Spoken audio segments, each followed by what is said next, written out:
setiap doa itu pasti dikabulkan. Iya. Sesuai dengan momentum.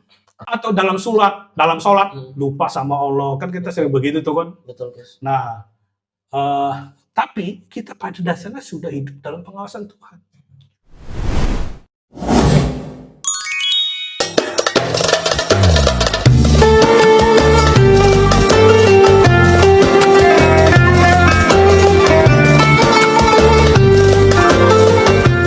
Assalamualaikum warahmatullahi wabarakatuh. Kembali lagi di program Kiai Menjawab.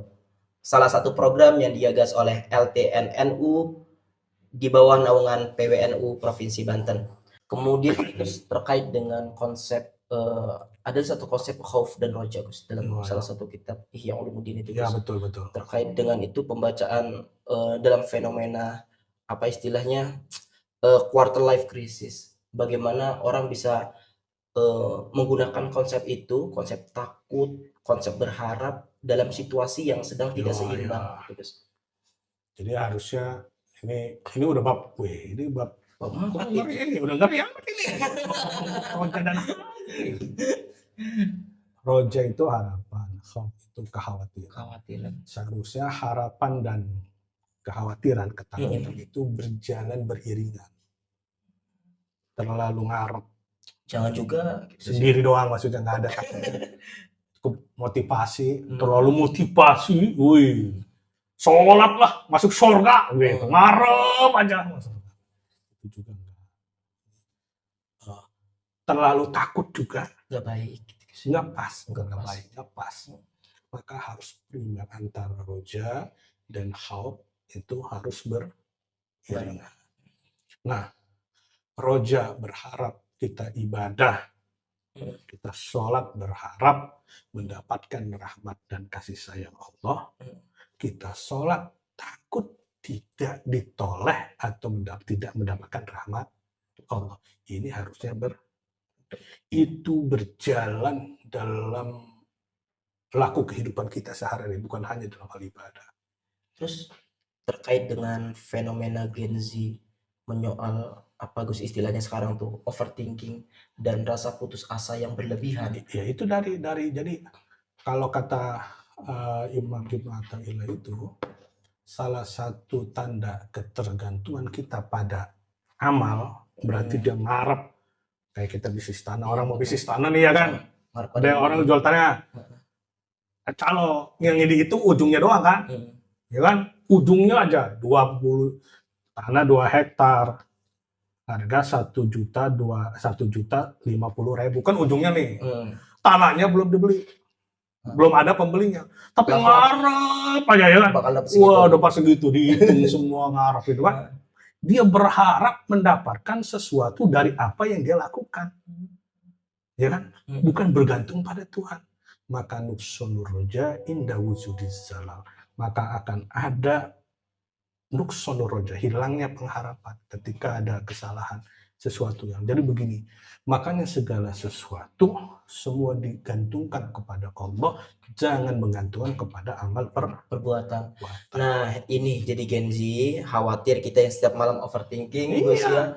Dengan apa harapan-harapan kita semoga berhasil ini dan itu, gantungkan semuanya kepada Allah supaya kita juga selamat, Gus ya. Iya, tugas kita itu berusaha, hasil akhir terserah kepada Allah. Jangan kayak calo tanah, ya kan? Ya sibuk dia nih, sampai jam 4 telepon, jam 3 telepon, dihitung semua untungannya itu.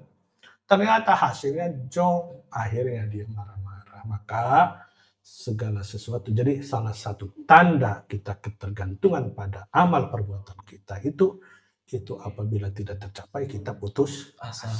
Nah, kemudian Gus, cara melatihnya seperti apa, Gus? Iya, mindset, cara berpikir.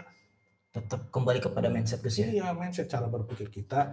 Yang kita lakukan adalah ibadah kepada Allah Subhanahu wa Ta'ala, menjalankan tugas penghambaan kita kepada Allah dalam setiap laku hidup kita, mau berdagang, mau berbisnis.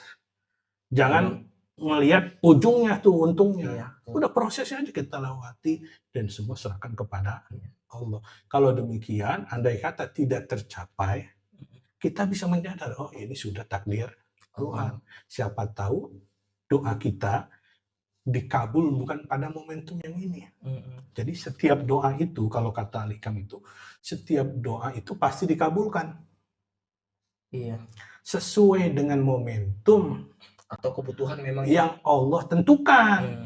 Bukan momentum yang kita inginkan. Jadi kita begini nih, kita hari ini kita nggak punya duit. Hari Senin nih, hari ini ada apa? Hari Minggu nih. Besok nih harus punya duit nih, ya kan? Mau nggak mau nyari kita tuh usaha, ya kan? Udah ke teman, ke ini ya kan? Ternyata kita sudah berusaha total. Ya udah terserah, ya kan begitu. Nah hari Senin kita nggak punya duit. Ya, ternyata pada satu momentum ada kebutuhan lebih mendesak, ada teman nganterin duit di hari Rabu. Begitu tuh. Berarti doa kita itu dikabul. Cuma bukan sesuai dengan waktu yang kita pengen. Nah, andai itu sesuai dengan waktu yang kita pengen, namanya anugerah yang luar biasa. Allah itu sering terjadi itu. Saya sering merasakan itu. Ya kan? Kayak begitu Gus ya. Ya. Allah mungkin lebih tahu daripada lebih kita. Tahu, iya dong, terserah Allah. Maka kita tidak boleh mendikte Allah, tapi kita meminta wajib gitu ya. Sebagai hamba yang lemah, yang terbatas gitu Gus ya. Itu dia, makanya penting nih roja juga penting, harus punya harapan juga. Harus punya harapan, nggak punya motivasi repot juga. Tapi harapan doang melehoy.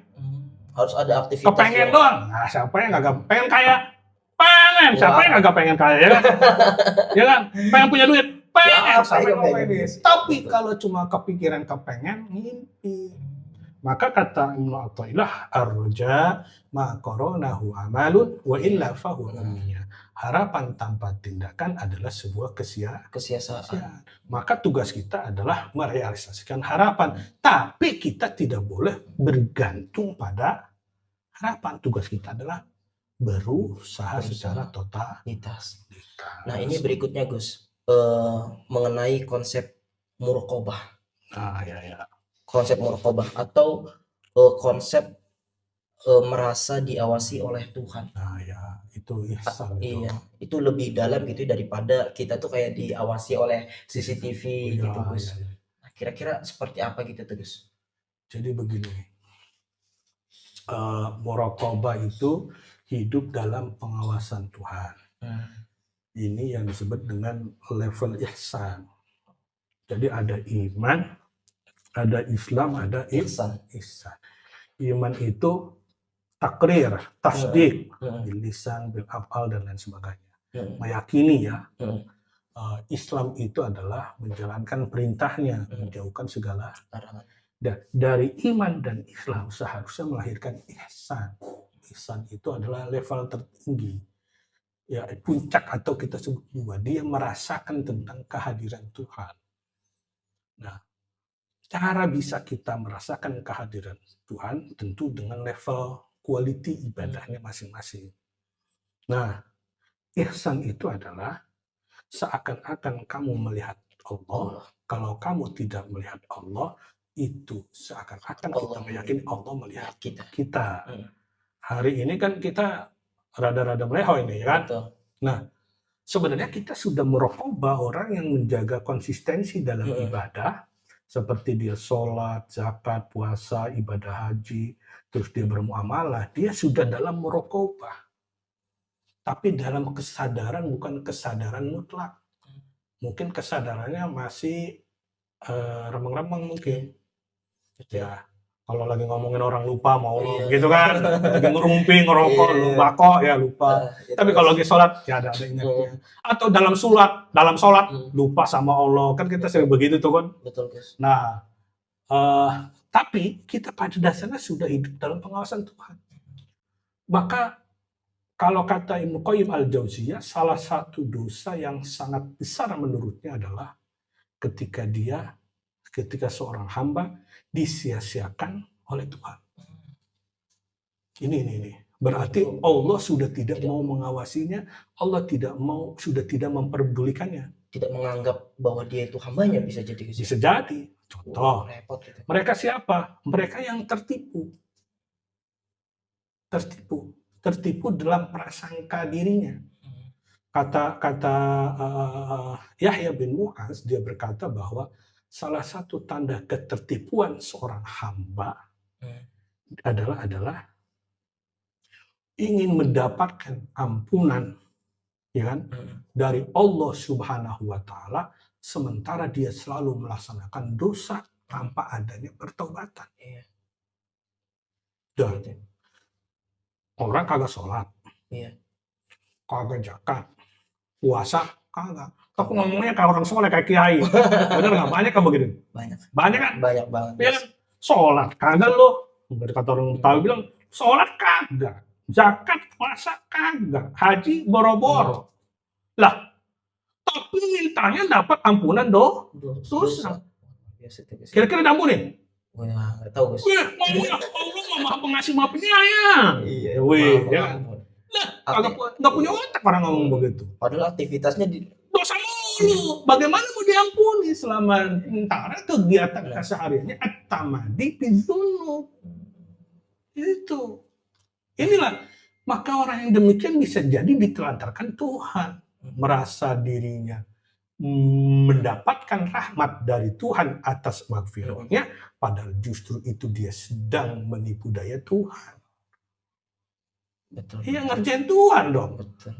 Tuhan ya. Sholat enggak, gampangnya begitu kan? Bukan, artinya begini, sholat kagak, zakat kagak, pengen minta-minta reward, kagak tahu malu kan begitu kan? Iya. Bener nggak? Kayaknya gitu betul. Benar. Kerja enggak apa enggak? Kerja enggak, kerja enggak, kagak enggak, ini kagak pengen kaya, mimpi. Bener nggak? Pengen digaji. Pengen digaji, ini orang Indonesia. Bukan Indonesia, orang negeri Konoha. Gitu kan? Sebagian Gus, sebagian.